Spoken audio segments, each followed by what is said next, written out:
Today I'm going to try and attempt to install this Synergy track bar bracket, welded track bar bracket on my Jeep. Some time ago, where did it go here? The factory bracket snapped off. This is only a 1/16 inch steel bracket. It's pretty flimsy, and I'm really surprised how thin that thing is. This is a 3/16 steel, so this is much beefier and stronger. Now, that being said, I'm really concerned about my welding skills, but I'm going to give it a try because I'm not afraid to do this type of projects. In fact, I'm really excited to learn how to weld and do trial and error.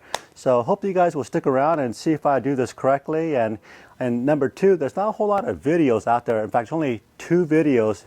One is by Synergy and some other guy also welding on a Synergy Weld-On bracket, track bar bracket on their Dana 30. And so I thought, well, let me do a video and show you guys how I'm going to do this based on some of the information I got from Synergy. They do provide some decent instructions here, but the quality of the images is really bad. And that's why I'm doing this video, is because not only is the image on the instruction super low grade, or it's very hard to tell on this. I mean, I'm a very visual guy, so I like to see a little better pictures. And it's not very good quality pictures, unfortunately. They also provide a printable version on their website. It's a color, and I recommend printing that out. That's a little better detailed, but they also provide a video, YouTube video on how to do this.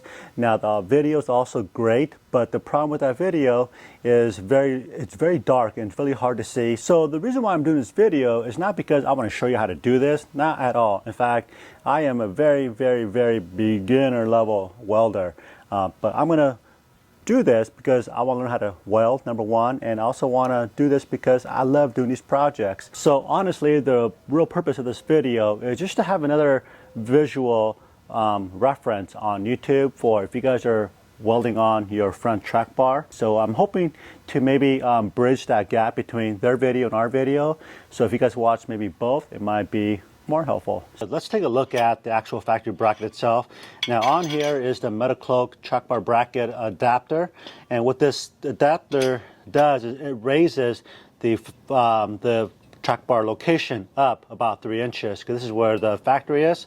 And then, but if you do a high steer kit like I have on mine, it raises it up like this by this much, and you can see that it looks really ugly, but by the way, this bracket right here, the Metacloak bracket also cracked right here. It had nothing to do with the actual Metacloak bracket itself.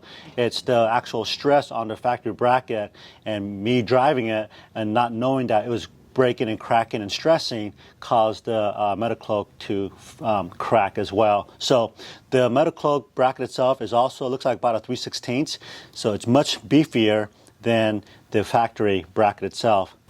Now, if we look at the Synergy replacement bracket here, it's all one piece and it's ready to weld on. It comes just like this from the Synergy manufacturing. These welds look super good. I hope that I can do just as good welding this thing on my axle. And then and with the kit, it comes with several other pieces. So if you want to do like if you have a ram steering for your Wrangler or whatever, it comes with these extra brackets you can weld on for your ram assist. And also it has some other brackets for your sway bar links. And also it has this like a factory, if you're running a steering stabilizer, so we'll have to weld this thing onto the Synergy bracket as well. So there's a lot of things you gotta weld on if you know, depending on your application. So it shouldn't take us that long to actually get this thing put on. The more difficult part is going to be actually cleaning this thing up. It's pretty nasty under there. I got a big chunks of weld that's stuck on the axle housing there. I got to get all that cleaned up, get all the rust and paint off the axle so that we can get a clean weld. So, all right, just want to share that with you guys. And then once I get this axle cleaned up, we'll be using this Harbor Freight titanium 125 flux cord welder. with a 0.035 wire. So hopefully this is gonna melt the metal together, and yeah, we'll see how that turns out. All right, so I just want to update you guys.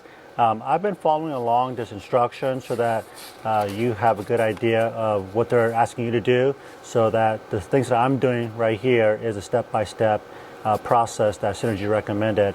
I spent probably good half an hour to 45 minutes just running some test welds since I haven't welded in so long. Now that I feel somewhat comfortable, they're not perfect, unfortunately. It's a good thing that I got this little chart here that came with the Harbor Freight welder. So it kind of tells you, this is ideal. And my weld is looking more like here, weld speed too slow. To correct this, weld faster. But I'm happy with the results. I think it's going to be just fine. And let's see how that goes. So one thing I know about welding is you want to make sure that the both metal is prepped really good, free of any contaminant like grease, oil type of thing, and then also paint and rust. So we want to make sure all surfaces is super clean. Once we get done with grinding down and sanding the axle, it should look super gray, like steel, bare steel looking. And for this project, I'm going to be using a couple things here. One is I got a couple big chunks of old weld on there, so I'm going to be using a 4.5-inch Diablo cutoff blade. Reason why I chose the 4.5 because one, there's not a whole lot of room in there, so having a smaller diameter wheel is going to help get into the little nicks and crannies a little easier. I also have a Diablo 4.5-inch grinding wheel, so it's a little bit thicker. So this will get all the old weld off, hopefully. And then it's pretty common for most people to use wire wheel, but I'm going to give this 80 grit sandpaper sander. Give this a try. I've had really good success with this for other projects in the past. So all of this will fit on my Ryobi angle grinder. So I guess it goes without saying, but I'll say it anyways. When you're grinding away on a metal and sparks flying everywhere, make sure you guys have the proper safety equipment on. I got earplugs because the grinder is pretty darn noisy. Also some safety glasses and something to protect your bare skin. So I got a little sleeve here by what is this? Lincoln Electric, just to help keep the sparks off of you and you don't get burned on your arms. So it's really hot out here, so I should be wearing something more protective, but this is gonna be just fine for what I'm doing right now. Once I get to welding, I'll put something else on. So let's get started.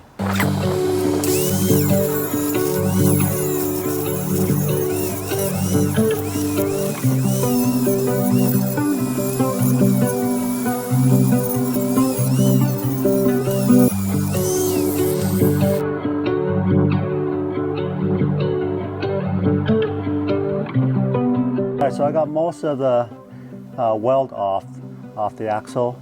Now I'm going to switch over to the sandpaper because I don't want to be taking away material on the axle housing.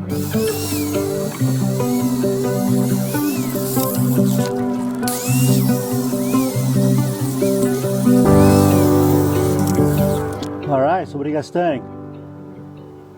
I think I got all the weld down to flat with the housing of the axle housing, and all the rust and debris is off the housing where the weld is going to be melting against the bracket.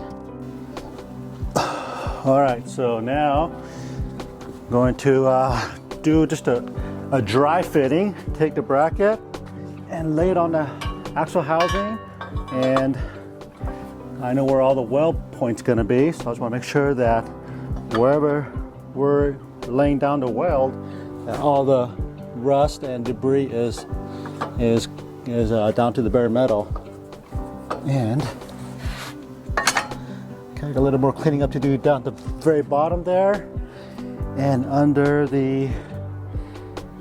right under the coil. So a little more grinding to do.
this is what it looks like after it's been painted.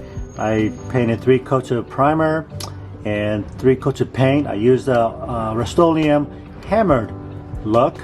It was at Home Depot, and I really like that textured look on this thing. I ended up painting the entire axle housing, as you guys can tell, but I don't know, it turned out okay.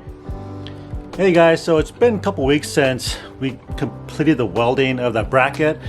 Just want to drive around the city area, go over some bumps, and just have a good solid week and a half of just driving, making sure everything felt solid, and then come back and report to you guys on how everything felt. And I gotta tell you, it feels really good. Prior to any of this happening, I've always had a little bit of a bump steer, and I gotta believe that I've always had a little bit of maybe a crack or fracture on the bracket itself, because every time you go over the smallest bump, you feel a tiny bit of bump steer. Now I feel absolutely nothing. It feels better than ever, so I'm really stoked about that. But we're gonna be going up to Slick Rock this weekend with my daughter and some friends, and we're gonna do some wheeling on a couple trails, and I will keep you guys posted on that, and hopefully this will hold up. If not, I'm gonna be installing a welder in a Jeep today. It's a 2 battery setup system, so I'll do a separate video on that. So if something does break down, we'll be prepared now going forward to have a welder, because nothing worse than being stuck up there, which I've had done many times. And so yeah, it's about time that I put a welder on this thing and learn how to weld. So hope you guys enjoyed the video, and if you have any thoughts or comments, please leave it down below. Until next time, we'll see you guys in the next video, and thanks for watching.